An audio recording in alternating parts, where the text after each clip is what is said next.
All right, good afternoon again, everyone. I'd like to call this meeting to order, and then we'll go through the agenda as set.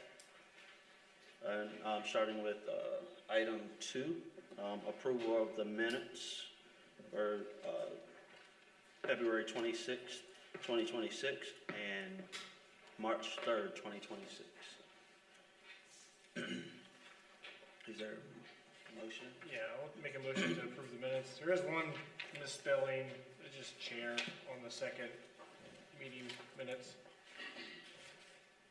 It's on the third page. 7 paragraphs down. Just a misspelling, that's all there is. Chair. But I'll just make a motion to go ahead and approve the minutes for 2026 and 3/03/2026. Is there a second? I'll second. All right, it has been moved. Any discussion on the minutes? No? All right, so we can vote. All in favor? All in favor? Aye. All opposed? Have the same option. All right, we'll move on to item 3, the review of the lot consolidation for tax map 92, parcel 94, 10.258 acres, and tax map parcel 2171.103 acres. Sunrise Buck Harbor Solar at 1124 Ocean Highway, Pocomoke City, Maryland. And this is a review item. This is for just reviewing this, or this for recommendation. Yeah, we're looking for a staff report right now. Okay. So, for the staff report for this, are you?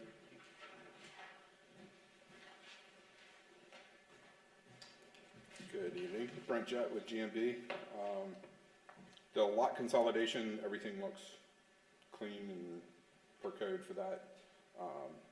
It meets the minimum lot sizing. They're going to consolidate the two so they're not straddling property line in the middle with the development. All the setbacks are per Pocomoke code and the solar code.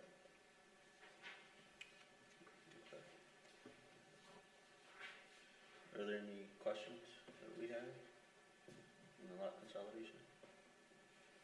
I'm good. Good. The only adjustment I think we need to do is the acreage is showing 67 acres, and so it should be 80.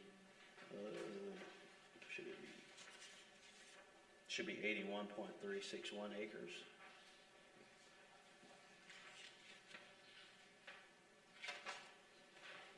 I think he's asking if the acreage is actually 67, or is it actually supposed to be 81 acres total? Because it's that math is adding up on the report here. Yeah, my name's Ted Jesus. I'm a senior associate with Becker Morgan. Actually, Bucky Denning, our surveyor, actually submitted this, and it's actually for this project right here. I'm showing it as 67.97 acres with a 2. You said 67? 67.97. So what's the acreage for each parcel on that then? The breakdown, I'm not sure about it. I just have the combined acreage. I don't have it for each parcel, unfortunately. It should be on the plat that Bucky provided. I just heard for the last second this was coming up tonight on the agenda. I was actually here for the Buck Harbor project itself.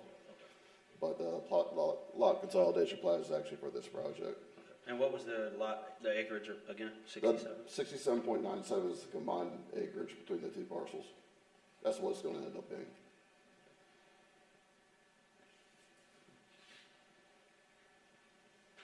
Just means the acreage is on the two parcels are wrong on this.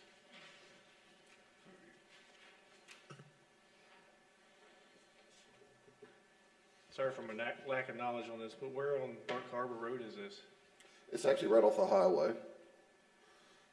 Buck Harbor is the name of the project, but it's off of Route 13. It's actually an old commercial property that's been defunct for a while. I can give you the exact address. Right next to Sharp Energy. There you go, right next to Sharp. Yeah. Is that where the truck stop used to be? Yeah. Used to be truck It's stop. defunct now. There's actually an old concrete pad in the back. There's nothing being done with it at the moment.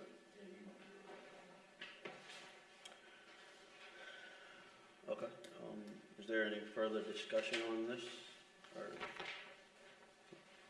No? I think so, it would be cool. Alright, so, we see, we go with a motion to recommend approval. We wanna do a motion, is there a motion to approve this, lot consolidation? With correct, we need the correct acreage breakdown, Well, I don't know the correct acreage breakdown, but I can do it in the total. total. I'll make a motion to move forward on the lot consolidation for tax map 92, parcel 94, and tax map parcel 21 for the total acreage of 67, said 0.997. To move forward. Is there a second? Second. Alright, we can vote, all in favor, aye, Aye. all opposed, same. Alright, we can move on to, item 4, we'll look for the staff review, or staff, report for that.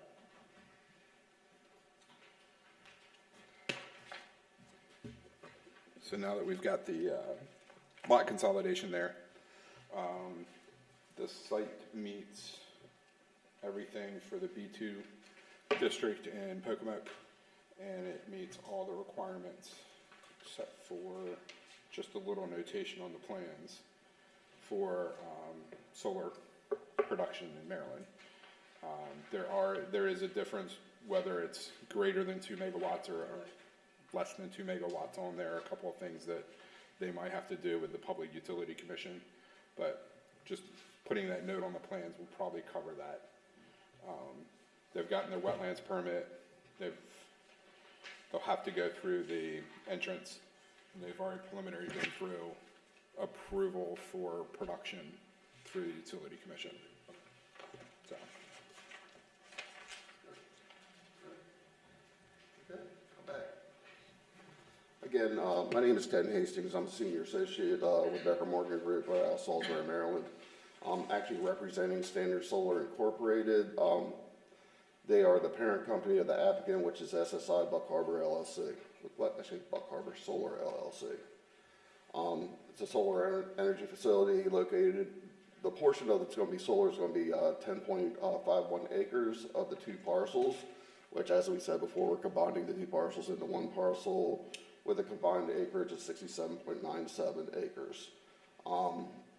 Both parcels are currently owned by PG Development Company.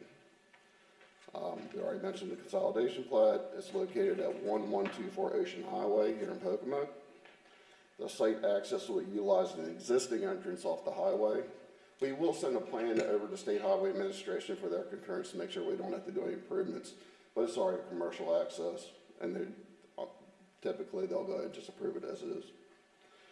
The facility will be either 2 megawatts or less. It'll be between 1 and 2, which meets the RECA requirements for solar, which RECA is Renewable Energy Certainty Act, which came in July 1st, came into effect of this year. I'm not sure how much you know about the Certainty Act and House Bill 1036 and State Bill 931, but it pretty much sets statewide regulations on setbacks, dwelling setbacks, landscape buffers, all of which we meet on this project. The parcel is owned B2 general business, which is good. The existing use is a vacant commercial lot. We did have a wetlands delineation completed on February 4th, and MDE concurrence was performed on July 11th, so we had MDE come out, take a look, and concur with the wetlands delineation report. And then we knew that we had to do a little bit of wetlands disturbance, wetlands buffers disturbance, so we preemptively got the wetlands permit already for this project. and I'm here to answer any questions you may have about this project. I have full-size set of plans over here. I'm not sure if you can roll them out up there or not, but I have them if you'd like that. Are those lines basically the panel lines where the Yes. panels are going? Okay. Yes. These are single-axis trackers, so they actually follow the They sun. follow the sun. Yep. Where's this energy going? If you don't mind me asking. Excuse me. Where's this energy being used? It's actually a community solar, and I'm not sure if you're familiar with the community solar projects, but the power goes right back into the grid, and it allows the local, it's typically is offered to the local people first. So somebody can subscribe up to this project and get a savings on their electric bill. So you don't have to put panels on your house. So this is actually community solar where you can do this, and typically there's a certain percentage that has to go to low to moderate income families. Typical savings are between 5 and 20% depending on your income. So I would suggest to anybody that's not signed up there in Delmarva Power area, anybody can sign up to this, but it's geared towards the low to moderate income, and you'll get a savings on your electric bill. And there's no underlying fees or anything. It's actually straight up for it, and that's why Maryland has pushed forward with these community solar projects. And with the rising electric costs that we're all feeling, it helps. It really helps. So what about so vegetation, how are y'all gonna take care of that? If you look around the outside edge, per the RECA, I'm just gonna say it's the easy acronym, you have to have, they say a maximum, you're allowed to impose a maximum of 35-foot vegetative buffer around the outside edge, unless there's a 50-foot or more existing woody vegetation within that lot. We actually really didn't have it in most places, so you can see we wrapped on this hatch right here. We're providing a landscape buffer. What about the maintenance of the grass? Well, underneath it, they're gonna plant a pollinator meadow mix. So it helps the bees. We're in a monarch butterfly corridor, so all them, will be able to utilize that. It'll get mowed, a couple times a year, 2-3 times a year, they'll come out. Typically not when ground nesting birds are laying eggs, so they do work around that, but it does get maintained throughout the year. So this project itself, even though it's probably have enough electricity to power around 200 homes-ish, we'll have the pollinator mix underneath it. Sorry, I lost my train of thought. No, I was just asking, because I know a lot of times when we put these solar, do these solar projects, the grass gets tall and. Yeah. I'm sorry, the maintenance of it will be like, 3 or 4 times a year, they'll come out and mow the grass, but they'll probably only generate 10 to 12 trips per year throughout this whole site. So it's not gonna put a bunch of traffic on your road either. There's a mix company, Ernst. They make a specific solar mix, so it has color in it and pollinators in it, but it only gets 10 to 12 inches high, so it doesn't block. It's not a nuisance. You're not going to walk in there and find snakes and all sorts of stuff. Right, that's correct. And light, but it's actually called Ernst Solar Mix. And, and the required spacing between them, it meets the stormwater, so everything's covered in stormwater and landscaping for the state. Yeah. Okay. Yeah, it's actually called the Fuzz Buzz Mix. Yeah, I'm interested in seeing it. I used the same for a large scale project that I used, and it So that was just a question there. Now, for your stormwater, who's going to be responsible for maintaining the stormwater? Well, luckily with this project, which we already done the stormwater management calculations, we're not increasing any runoff from the site. And we're treating the new impervious area, which is called non-rooftop runoff, so we meet all the stormwater management requirements without putting any holes in the ground. You don't have to do any bioretention areas. We're doing it all non-structural. Okay.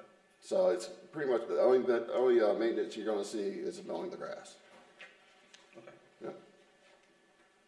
Yeah. But you'll have a plan in place for that? We've already submitted a stormwater management report and plan Okay. as part of this submission. So you're utilizing 10 acres of the land? It would be 10.51 acres in the fenced area. The road going in is going to be improved. But the two lots go through the current planning that you have here? Is that why you're putting the two parcels together? Yes, it actually crosses the parcel line, and if we didn't do the parcel consolidation, we'll have to have a 100-foot setback from the property line. And obviously, this project wouldn't be viable without removing that lot line. I was just trying to understand why it's only 10 acres, and then you're putting 10 acres with the other, so. It's even though the parcel is 67.97, it's not 67.97 of viable, feasible land. Understood. Yeah. Okay. There's a lot of wetlands around the project. All right, we have any further discussion for this? All right, is there a motion to recommend approval for this project? I will recommend moving forward for Solar Farm Sunrise Buck Harbor Solar, 1124 Ocean Highway, Pocomoke City, Maryland, 21851, to continue as is. Is there a second? Second. All right, so we'll go ahead and vote on it. All in favor? Aye. All opposed?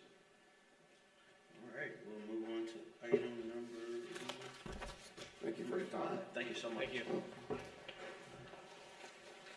Item number 5, that's the review of lot reef configuration for lands owned by Dewey Bay LLC, tax map 400, parcels 309 and 310.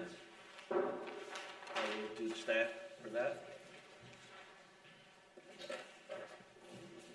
Good evening again. Yeah, this is going to take part of one parcel, put it to another parcel. What they've proposed, they both are zone B2. They're going to remain B2. They're not offering or asking for change of zoning. All the setbacks for the zoning is proper. It meets the minimum lot size for both the newly created lots. Everything meets the town code. They have access to both. They're not going to be cutting that off.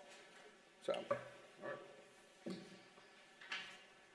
discussion on that?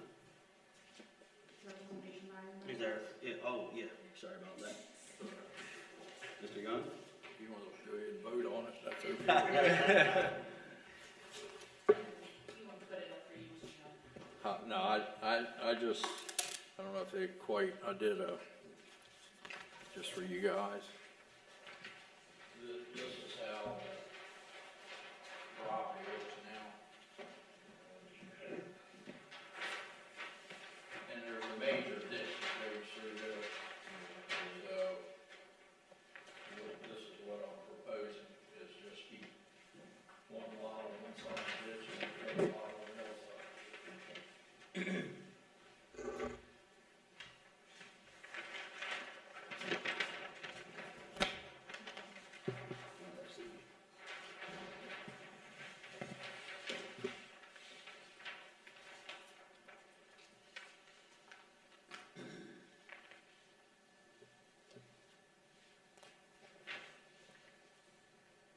So the orange is what it currently is, correct?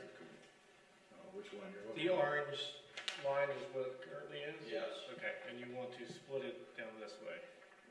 Okay. Should be two different colors. Yeah, yep.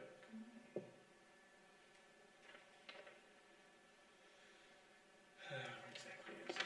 One time back there, there was probably at least 5 homes. 5 homes? Yes. That use that right away, going each way. About a half acre. Yep. Just thinking. Is there a reason why we are doing this? Just because I'm changing a lot line. You know, so that I'll have to, record it and then the taxes will change. It's very simple. Yeah, It's didn't know if there was a something- plan for it, or, Yeah, it's just like he combined those 2 lots. I'm not going to I'm still keeping 2 lots, but I'm changing the shape of them. Configuration. But they all, as the guy from GMB mentioned, they all meet or exceed the zoning requirements. And the, Did you see the new? Oh, what? Yeah, I understand what you're saying here. Yeah. I can see the drainage. you can see it after a major rain. The water coming from the apartments all the way from Glen Haven, come in and use that ditch. So when you get a lot of rain, the lots are separated. Lots of flooding. We'll call that the mini Pocomoke. Hey, I don't see any issue.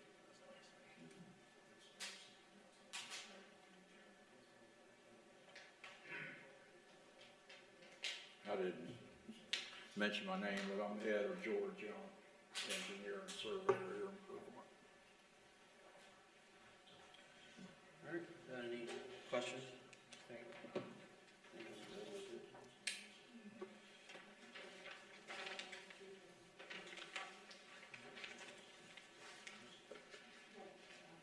I get a motion to, move forward with this rezoning effort. It's not a reason. I mean, rezoning, lot reconfiguration boundary line. And I had, Mylars and prints in there to be signed. Yeah, I don't know whether that's gonna happen. Is that gonna happen tonight or? I don't know if you've seen those or not. Generally, it gets signed the week after, yeah, Okay. or week of, depending on how fast we get back in here. Yeah. All right. Fairly simple. Next, Steve. You want to make a motion? Make the motion to approve the reconfiguration. Motion to approve the lot reconfiguration for the land owned by Dewey Beach LLC, tax map 400, parcel 309.310. Can I get a second? Second. Vote, all in favor, aye. Aye. All Okay. opposed? Thank you. Been waiting since October, so I'm glad you got on the board or whatever the problem was, but, it's going on 6 months. Well, we're glad For something very simple. we're able to get it knocked out for you. Yeah, Thank you. I appreciate it. Thank you. Take care. You want those drawings? You wanna keep those for your file? If you need them, you can have them. No, I don't need them, but I don't know whether. I just figured that'd make it easier. You understand what I was trying to do. Yep, oh, I do appreciate it. Clear. Yes, sir, thank you. For your time. Thank you, all right. Good night.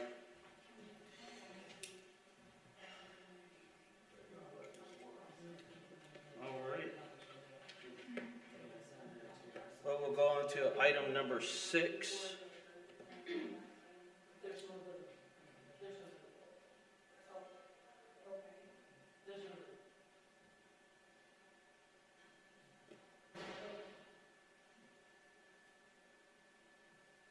All right. Is there additional discussion? All right, we'll move on to item number 6, review of proposed ordinance amending 230-15B1 to extend the time for discontinuance of non-conforming uses. Is the staff report on that? No? No? Okay. So that is discussion. This is for amending the ordinance from 6 months to 12-month period. Do we need to read the ordinance or just vote on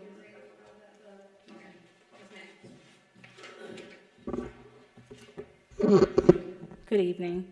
So this is a referral from the mayor and council to extend the use from 6 months to 12 months, the non-conforming use, to give people more time. So in order to either repair a home or to, like if something caught fire, to give them enough time to actually be able to meet the needs of that home.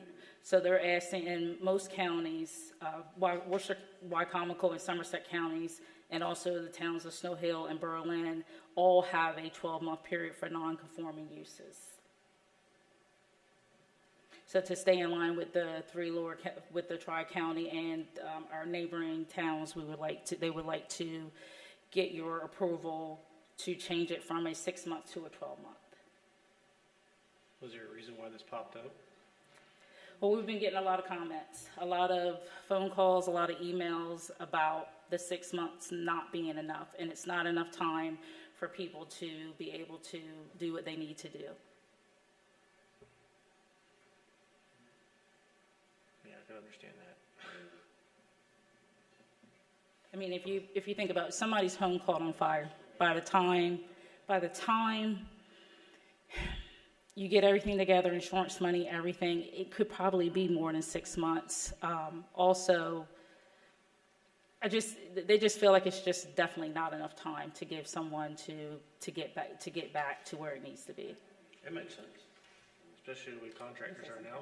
I just want to make sure that I get considered. Erica, did you have anything to say? I don't have anything substantive to say on the change, but it sounds like there are people here who want to speak about this. Mhm. And even though the agenda has the comments as a different item, if you're so inclined to go comment now, that might be helpful. Up to you. Definitely, okay. Yeah. And just to let everyone know that this is not a vote. This is not a vote. This is just us. Yep.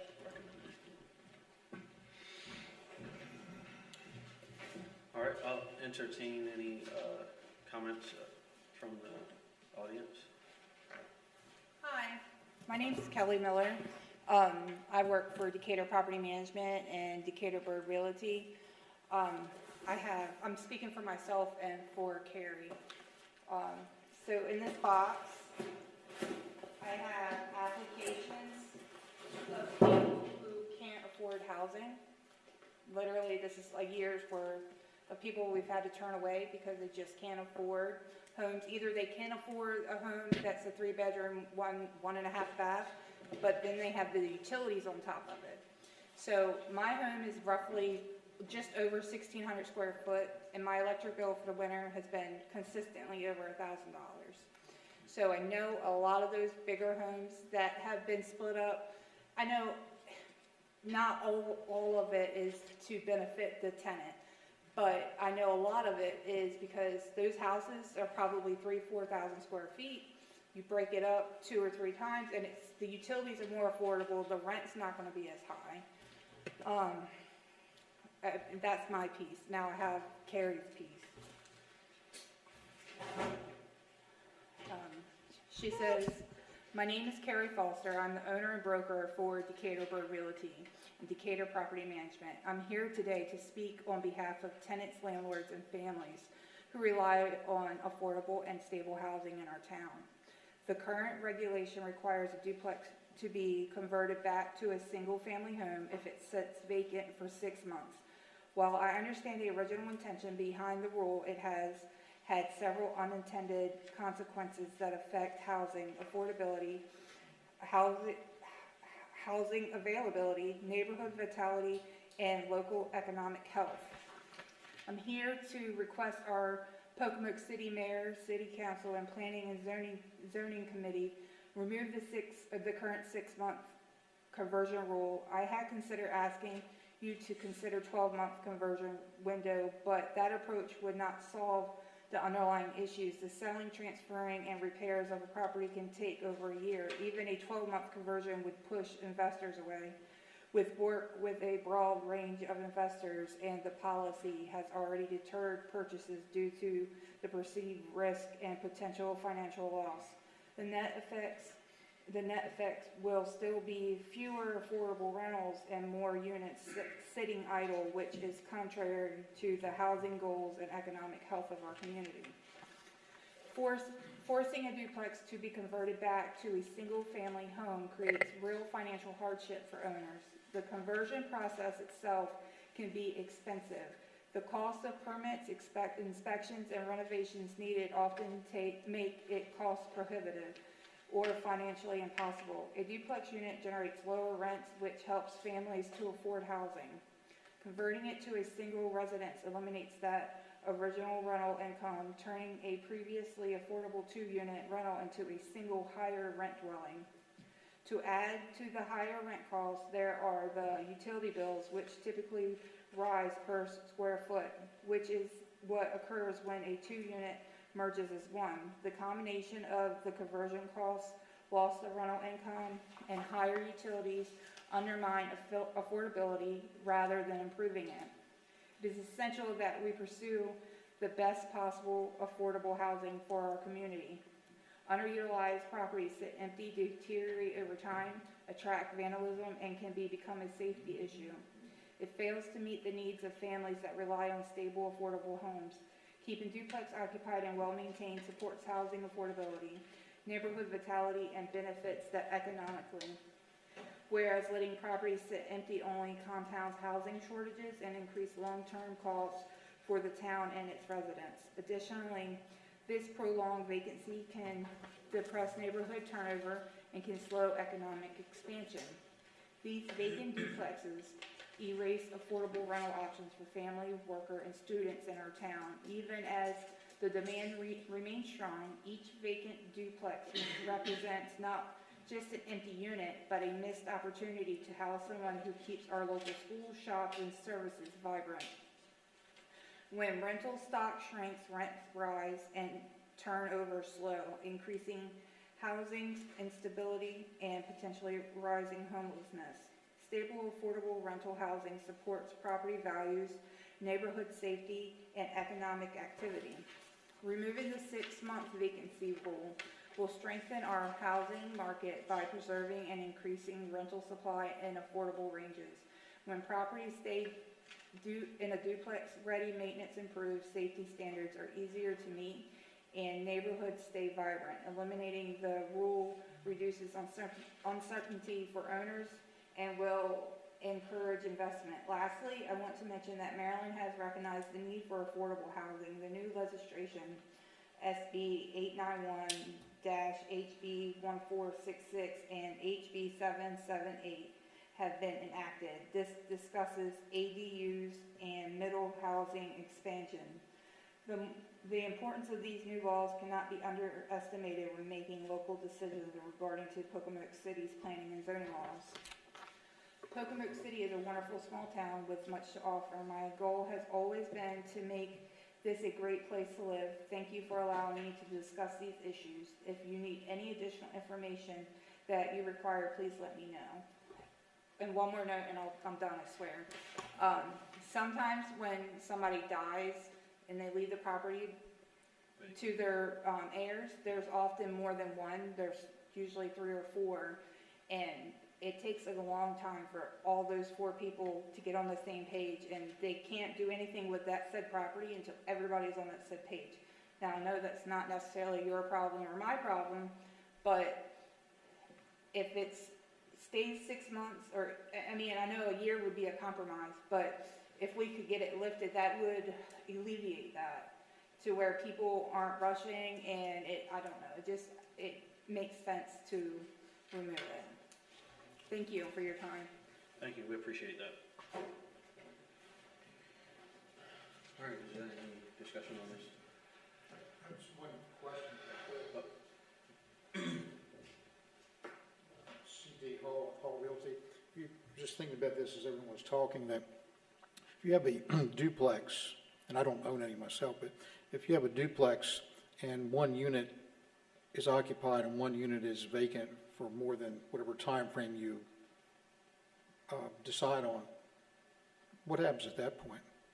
I mean, it's not utilized as a duplex, but yet does that, if half of it were empty, does that make the whole thing convert back to a single family? Or? You follow what I'm saying? Yes. I don't know the answer to that. But No, I believe the whole unit has to be. But is it addressed in the code? Is my question. Yeah, I believe it's required to be unoccupied completely. You mean the whole building or just the one unit? 100% vacant. So 100% vacant. 100% vacant. So if one unit was vacant more than whatever time frame you Correct. decide on, then it would still be considered a duplex. Correct. Right. Okay. All right. Thanks. Thank you.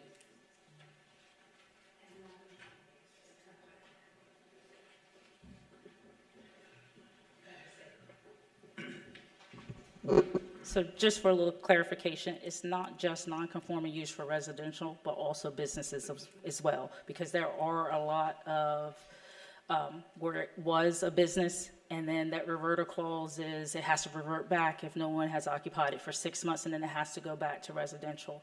We do have a lot of that right now, where you have where it's been residential for so long, but because it's been vacant for more than 6 months, then it has to revert back to whatever it was in the beginning. So one of the things also, when we talk about vacant, we also want to be mindful it's utilities. So when the utilities are not on, that's when the problem starts to occur. So no water, no electricity. That's when we come into that 6 months play. But I just want to let everyone know it's not just residential, it's also businesses too. Because like I said, there are a few homes here over, even on Market Street, where it was residential, but because it's been sitting vacant so long that it now has to revert back to what its original intention was. Well, here's another question for you. Like, if it is unoccupied, let's say right now it's 6 months. Mm-hmm. If it's getting close to that 6 months, they can get extensions on that. Right now, depending on, because it seems like I know we changed the rule, like if building there was, devoted to a non-conforming use may be completed or extended, and other buildings may be erected in addition. So it looks like due to this code here, you can get an extension on that, depending on your situation. And correct me if I'm wrong. I don't think we've been to that part where it's come to the part where, we kind of have to make the judgment Right. call. But Kelly, correct? Kelly is correct. So you do have so many homes where, like she said, someone is deceased, and it takes time for probate. It really takes time. It's not that it's just sitting there vacant because it wants to be vacant. It's just because you got to get everybody together to get everything situated. Thank you. Are there any additional comments or questions from the audience? Commission, is there any additional? Yeah, I don't mind moving it to 12 months. I don't think that'd be a bad thing.